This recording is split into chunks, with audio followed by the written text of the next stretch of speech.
Assalamualaikum warahmatullahi wabarakatuh. Sabahul khair. Kaifa ahwalukum jami'an ya ayyuhat tullab wa talibat.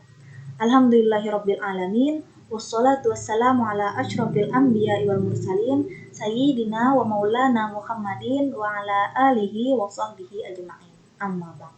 Alhamdulillah, pada hari ini kita masih diberikan kesempatan serta kesehatan jasmani dan rohani, sehingga kita dapat mempelajari pelajaran bahasa Arab.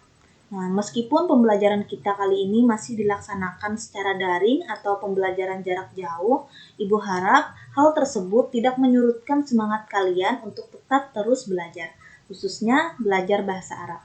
Nah, hari ini kita akan belajar tentang al-qawaid atau tata bahasa, yaitu dengan materi ismud dhamirin lil mufrad atau kata ganti untuk pelaku tunggal. Nah, langsung saja kita masuk pada materi hari ini. Ismud dhamirin lil mufrad, kata ganti tunggal. Nah, jadi kata ganti tunggal di dalam bahasa Indonesia dan di dalam bahasa Arab itu memiliki perbedaan. Kalau di dalam bahasa Indonesia, kata ganti tunggal itu hanya terdiri dari 3 macam. Yang pertama adalah saya untuk kata ganti orang pertama, kamu untuk kata ganti orang kedua, dan dia untuk kata ganti orang ketiga. Adapun di dalam bahasa Arab, kata ganti tunggal itu terbagi menjadi 5 macam. Yang pertama adalah ana untuk kata ganti orang pertama, yang kedua anti untuk kata ganti orang kedua muannas, ada anta untuk orang kedua muzakkar, dan hiya untuk kata ganti orang ketiga yang muannas, dan yang terakhir adalah huwa untuk kata ganti orang ketiga yang muzakkar. Nah, jadi di dalam bahasa Arab itu kata ganti untuk orang kedua dan orang ketiganya itu dibedakan antara yang laki-laki dan perempuan. Sedangkan di dalam bahasa Indonesia, baik itu laki-laki maupun perempuan, kata ganti yang digunakan bentuknya tetap sama. Paham sampai sini? Ibu harap kalian dapat memahami materi ini. Nah, selanjutnya, di sini Ibu berikan contoh kata kerja atau kalimat sederhana yang menggunakan kata ganti tunggal yang bermacam-macam. Nah, kita mulai di dalam bahasa Indonesia dulu. Untuk kata ganti di dalam bahasa Indonesia ini ada 3, saya, kamu, dan dia. Kata ganti apapun yang digunakan di dalam bahasa Indonesia ini tidak akan mempengaruhi kata kerja atau predikat setelahnya. Bisa kita lihat di sini, untuk kata ganti orang pertama, saya pergi. Kata ganti orang kedua, kamu pergi. Kata ganti orang ketiga, dia pergi.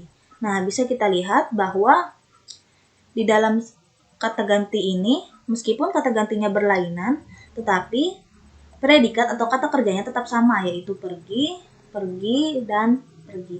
Begitu pula contoh yang seterusnya. Tetapi kalau di dalam bahasa Arab, jika kata ganti yang digunakan itu berbeda, maka bentuk predikat atau kata kerjanya pun juga berbeda.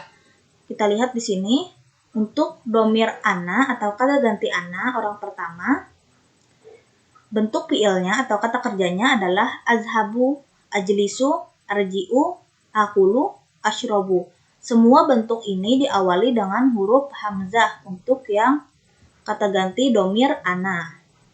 Nah, sedangkan untuk yang kata ganti orang kedua muzakkar atau anta diawali dengan huruf ta, tazhabu, tajlisu, tarji'u, takulu, dan tashrobu.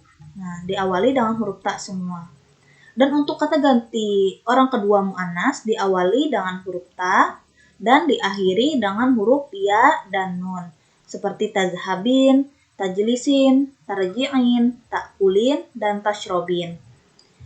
Sedangkan untuk kata ganti orang ketiga yang muzakkar atau huwa, itu diawali dengan huruf ya, seperti yazhabu, yajlisu, yarji'u, yakulu, yashrobu. Dan untuk kata ganti orang ketiga yang muannas diawali dengan huruf ta, tazhabu, tajlisu, tarji'u, takulu, dan tashrobu. Nah, perlu kalian ingat untuk kata ganti orang ketiga muannas, hiya dan anta ini memiliki kesamaan, yaitu sama-sama menggunakan huruf ta di depannya. Nah, bagaimana membedakannya? Jadi nanti membedakannya itu tergantung konteks kalimat atau teks yang kita baca nanti atau kita pelajari. Nah, jadi jika di dalam kalimat atau teks tersebut yang dibicarakan adalah orang kedua muzakkar atau anta, maka sudah bisa dipastikan fi'il tersebut menggunakan dhamir anta. Tetapi jika dalam kalimat itu yang dibicarakan adalah orang ketiga mu'annas atau dia, maka bisa kita pastikan bahwa yang di dalam kalimat tersebut menggunakan dhamir hiya. Nah, catatan yang perlu kalian ingat lagi adalah untuk kata ganti orang ketiga atau dia ini, baik huwa maupun hiya, dapat juga menggunakan nama orang. Misalkan untuk yang huwa atau yang muzakkar, nama orang seperti Ahmad, Muhammad, Hasan, dan lain-lain. Sedangkan untuk nama orang yang mu'annas seperti Fatimah, Aisyah, Zainab, dan lain-lain. Paham sampai sini? Nah, selanjutnya kita masuk pada contoh. Contoh kalimat ini, ana arji'u minal madrasah. Kita bisa tahu di sini bahwa dhamir yang digunakan adalah dhamir ana, karena ada dhamir ana di depannya. Tetapi nanti dalam kalimat meskipun dhamir ana ini tidak ada atau tidak dituliskan langsung arji'u minal madrasah, maka artinya juga tetap sama. Saya pulang dari sekolah. Selanjutnya, anta tazhabu ila suq. Kamu laki-laki pergi ke pasar. Di sini menggunakan dhamir anta ya, ditandai dengan huruf ta di depannya. Kalimat yang ketiga, anti ta'kulin as-samak. Artinya kamu perempuan makan ikan. Ditandai dengan huruf ta di awal kalimat dan diakhiri dengan huruf ya dan nun. Selanjutnya, huwa yashrabul laban, yang artinya dia laki-laki minum susu. Yang terakhir ada Fatimah tajlisu alal kursi. Artinya Fatimah duduk di atas kursi. Sebagaimana yang sudah Ibu katakan tadi bahwa untuk kata ganti orang ketiga itu bisa diganti dengan nama orang, baik muzakkar maupun mu'annas. Jadi di sini Ibu ganti dengan mu'annas yaitu Fatimah. Maka bentuk fi'ilnya pun juga harus mu'annas yaitu tajlisu, ditandai dengan huruf ta di depannya.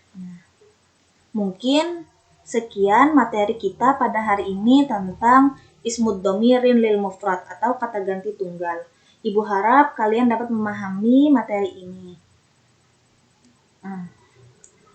Ibu mohon maaf jika masih ada kekurangan dan kesalahan dalam menyampaikan materi pada hari ini.